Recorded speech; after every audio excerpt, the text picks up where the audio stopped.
Thank you for joining us again and welcome back to our channel. If you are joining for the first time, I appreciate your time. Smash the like button if Africa should realize at this time that nobody is coming to save the continent.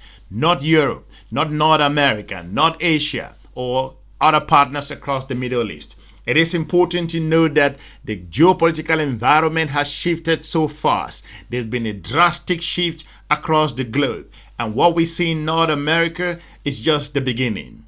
Why am I saying this? Africa is experiencing a strategic time and a huge test in its geopolitical survival.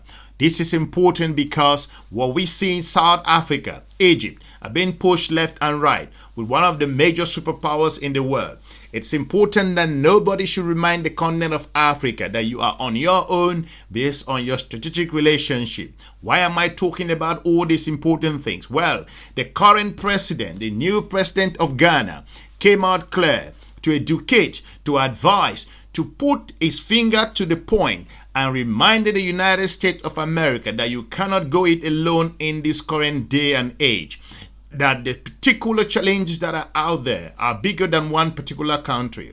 Mr. President was talking about very important decisions that have been happening in the past couple of weeks, as we all see how Africa has been dragged into issues that they know little things about. The president was talking about internal cultural issues. Why are they relevant? He pointed ahead that the United States of America has benefited in the global system, talking about trade, a number of other very important things that African governments are also facing challenges. However, with the current behavior of the United States of America, talking about executive orders, he went ahead to talk about the relevance with regards to an opportunity for new players in the geopolitical circles. That if one door is closed, another door is open. The president talked about very important issues, diving into the recent LGBTQ issues in his own particular country.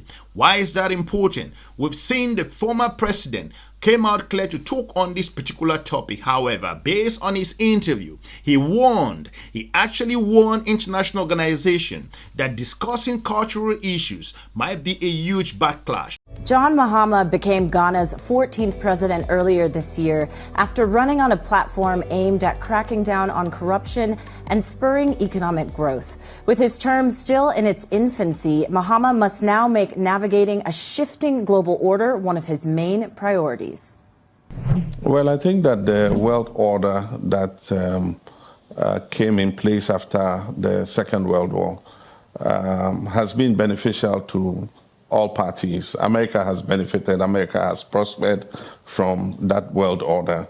And I do think that no country can exist in isolation. Nobody can draw his bridges up and dig a moat around his country. We're interconnected in many ways. America has the right to recalibrate and freeze its international assistance to other countries, but there's always a blowback. One, America loses soft power because USAID is a well-known brand of America and it intervenes in very critical areas. And so if America decides that it doesn't want to intervene in those areas, it is possible that other countries might decide to fill that gap, or we might fill it ourselves like we're trying to do now, adjusting our budgets to fill the gap that America leaves. But it loses the influence that it has exerted over the years. Apart from that, it's not only in those areas. USAID is the biggest supplier of food aid in many places, and they buy this food aid from American farmers. And so if USAID is no longer buying that food to deliver as food aid, then it means that American farmers lose a huge demand that, assisted them in their business. And so there's always a blowback. There are a lot of connectivities, and we'll see how it plays out. The Trump playbook is still playing out. We're all watching what is happening. But as I've always said, disruptions lead to new world orders. And so this is a disruption that is happening. I'm sure that maybe a new world order will be born out of it.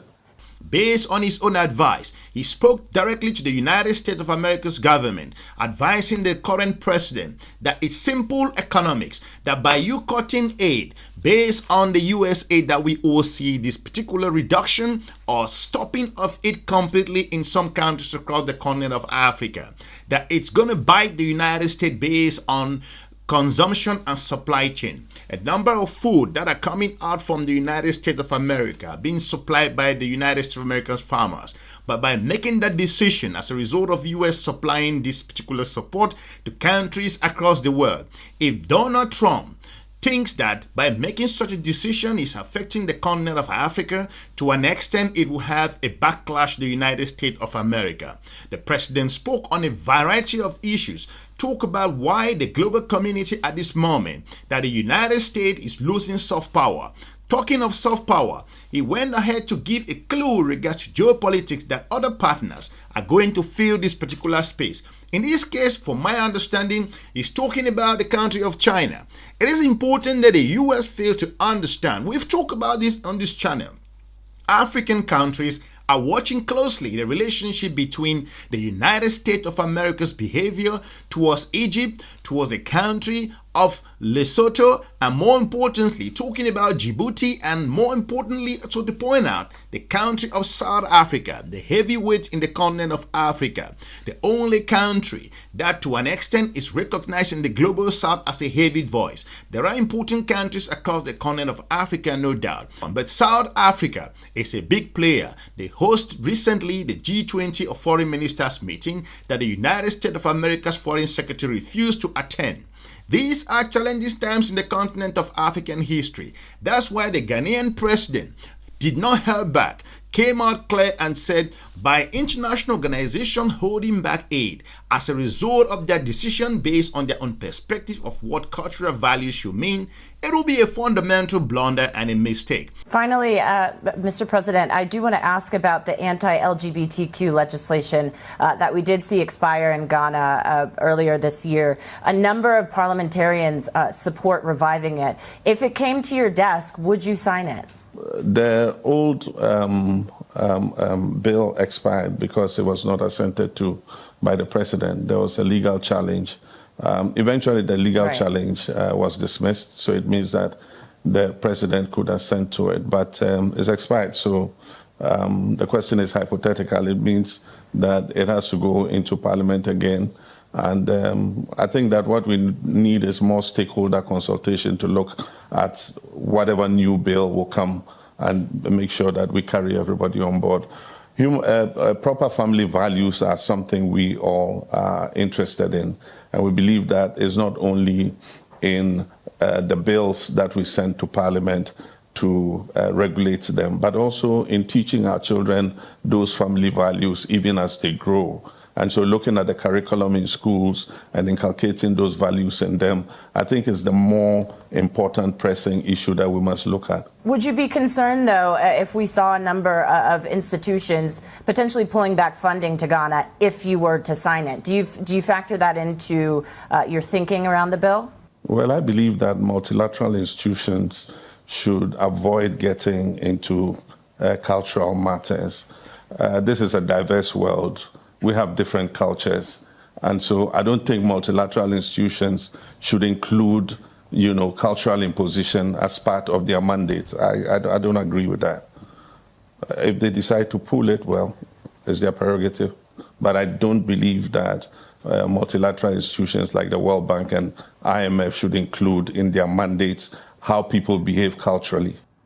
That's the reason why Kenya came under pressure and a whole lot of other countries across the continent of Africa. We've seen the US made this particular soft power to be an extent where he's able to pull the string when they want it. Look at the African Growth and Opportunity Act, those known as AGOA.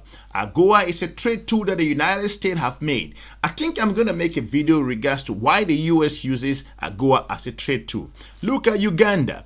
Look at also Rwanda. All of these countries came under enormous pressure based on their strategic engagement with the United States looking at this trade policy of AGOA. And more importantly, the countries across the Sahel are facing the pressure.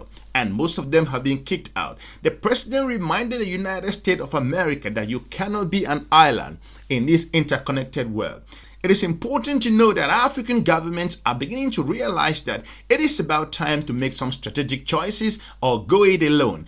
That's pretty clear. The president was simply saying that we are at a crossroad and we need to rethink our strategy. We need to rethink our budgets. We need to rethink our finances, because at this particular time, our geopolitical partners are observing us. They are watching us closely. If we're going to blink, if we can resist, if we can stand strong to pull this particular time. Like I've always said, this moment will go in history as a period where the continent of Africa stood its grounds and it told its geopolitical partners that we can always have options. These types of interviews are relevant. It gives you an indication and insight on where African leaders are in their thinking and how they observe the geopolitical environment. Leave me a comment if you think that the president was spot on in terms of his advice economically to the United States of America and where African countries should be gathering themselves to move forward. These are challenging times in the continent of African history, with an emerging population and a growing middle class and graduates from university. African countries must continue to make unpopular choices. I want to thank you for watching. I will be looking forward to meeting you soon in our next episode. Smash the like button and share the video and help us to grow this platform. For now, I will be looking forward to meeting you soon in our next episode. Have a good day. Bye-bye.